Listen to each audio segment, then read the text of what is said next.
बच्चों, आज हम पढ़ेंगे अपनी पाठ्य पुस्तक क्षितिज भाग 2 के गद्य खंड का एक नया पाठ जिसका नाम है मानवीय करुणा की दिव्य चमक। इस पाठ के लेखक हैं सर्वेश्वर दयाल सक्सेना जी। चलिए शुरू करते हैं इस पाठ का सार। मानवीय करुणा की दिव्य चमक पाठ सर्वेश्वर दयाल सक्सेना जी द्वारा लिखित एक उच्च कोटि का संस्मरण है।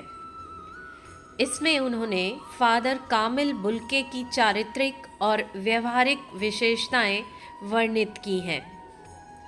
बेल्जियम में जन्मे फादर कामिल बुल्के ऐसी भूमि से भारत आए जो गिरजाघरों, पादरियों, धर्मगुरुओं और संतों की पावन भूमि कही जाती है। उन्होंने भारत आने के बाद से मृत्यु पर्यंत तक इसे अपना कार्य क्षेत्र बनाए रखा।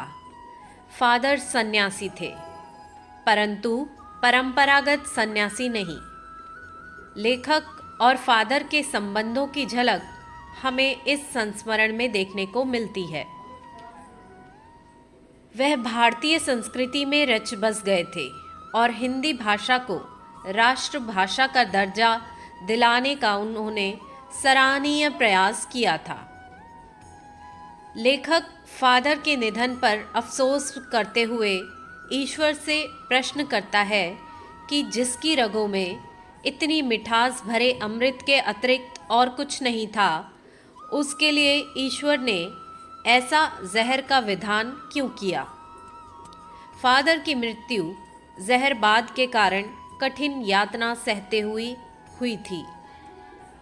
इसलिए लेखक ईश्वर से पूछ रहा है कि जिसने इतनी ममता, इतना अपनत्व इस साधु में अपने प्रियजनों के प्रति भरा था, उसने फिर ऐसे साधु के लिए ऐसी यातना भरी मौत क्यों दी। लेखक आज भी फादर को याद करते हुए उनकी स्नेहमयी बाहों का दबाव अपनी छाती पर महसूस करता है। लेखक के लिए फादर बुल्के को याद करना एक शांत संगीत सुनने जैसा था। उनको देखना निर्मल जल में स्नान करने जैसा था और फादर से बातें करना कर्म को संकल्प से भरने जैसा था। लेखक यादों में डूबकर उन दिनों को याद करता है जब वह और फादर पारिवारिक रिश्तों में बंधे थे।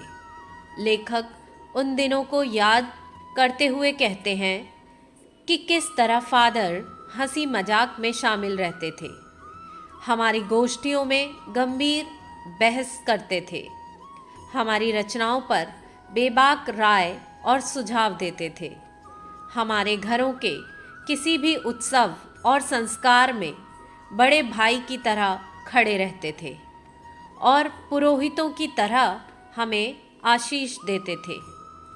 लेखक ने उन्हें कभी भी क्रोध करते हुए नहीं देखा, अपितु सदैव ममता और प्यार से लबालब झलकता हुआ महसूस किया था।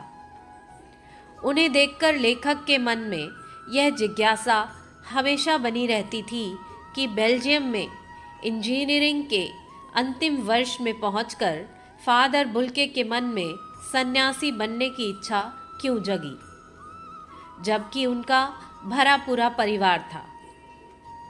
फादर से बात करते हुए लेखक उनसे अक्सर पूछता था कि आपको अपने देश की याद आती है, तो फादर कहते कि अब तो भारत ही मेरा देश है।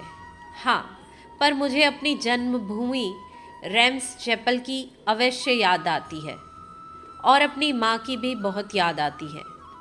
माँ की चिट्ठियाँ उनके पास अक्सर आया करती थी, जिन्हें वह अपने मित्र डॉक्टर रघुवंश को दिखाया करते थे। उनका पिता और भाइयों के प्रति बहुत अधिक लगाव नहीं था। उनके पिता एक व्यवसायी थे और उनका एक भाई वहीं पादरी हो गया था। दूसरा भाई व्यवसाय करता था। एक बहन भी थी जो बहुत सख्त और जिद्दी मिजाज की थी। फादर को कभी उसकी चिंता करते नहीं देखा था। भारत में बस जाने के बाद केवल 2-3 बार ही फादर अपने परिवार से मिलने बेल्जियम गए थे। एक बार लेखक ने उनसे पूछा, आप सब छोड़कर क्यों चले आए?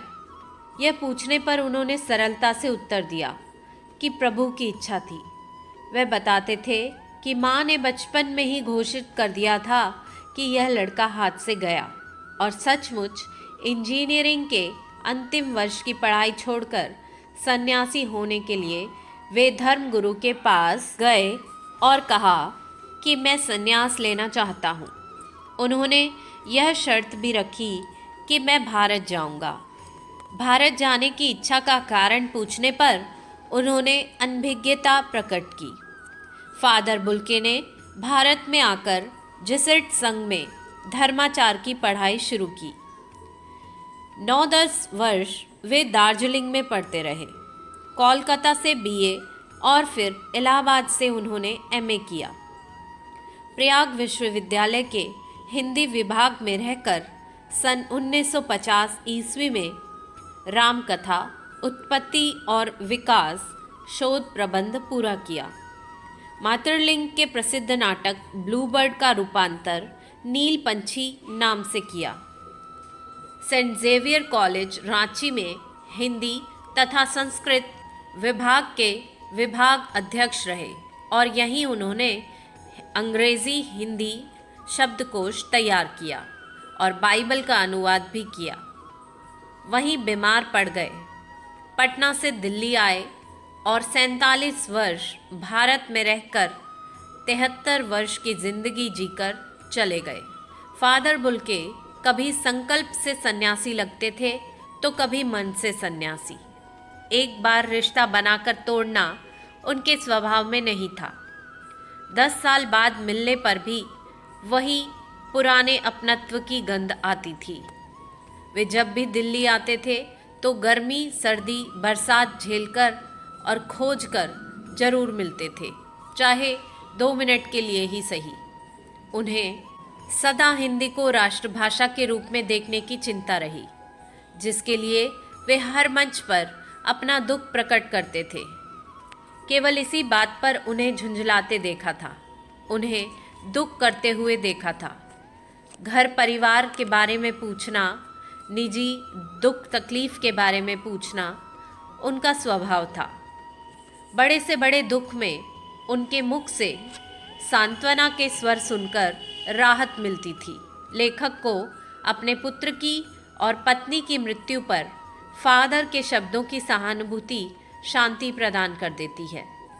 लेखक को अंतिम क्षण में फादर से गले न मिल पाने का दुख है, क्योंकि लेखक को पता ही नहीं चला कि फादर दिल्ली में है और बीमार हैं। जब देखा तो उनका जिस्म ताबूत में पड़ा था। 18 अगस्त 1982 की सुबह कश्मीरी गेट के निकलसन कब्रगाह में उनका ताबूत एक छोटी सी नीली गाड़ी में से उतारा गया। उतारने वालों में कुछ पादरी, रघुवंश जी का बेटा और उनके परिवारजन राजेश्वर सिंह थे। इस यात्रा में कब्रगाह तक जाने वालों में शैक्षिक संस्थान से जुड़े बड़े बड़े विद्वान थे। इलाहाबाद के प्रसिद्ध विज्ञान शिक्षक डॉक्टर सत्यप्रकाश, डॉक्टर रघुवंश संकरी सड़क की ठंडी उदासी में पहले से खामोश खड़े थे। मसीही विधि से उनका अंतिम संस्कार किया गया।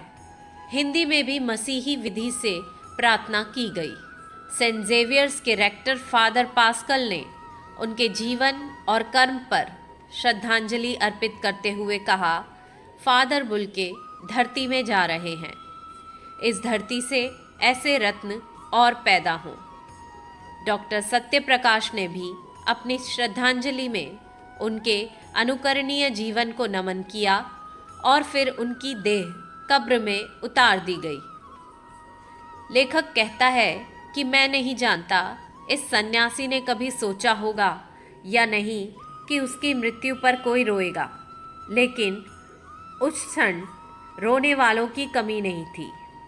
हमारे बीच से वह चला गया जो हम में से सबसे अधिक छायादार, फल फूल गंध से भरा और सबसे अलग सबका होकर सबसे ऊंचाई पर मानवीय करुणा की दिव्य चमक में लहलहाता खड़ा था।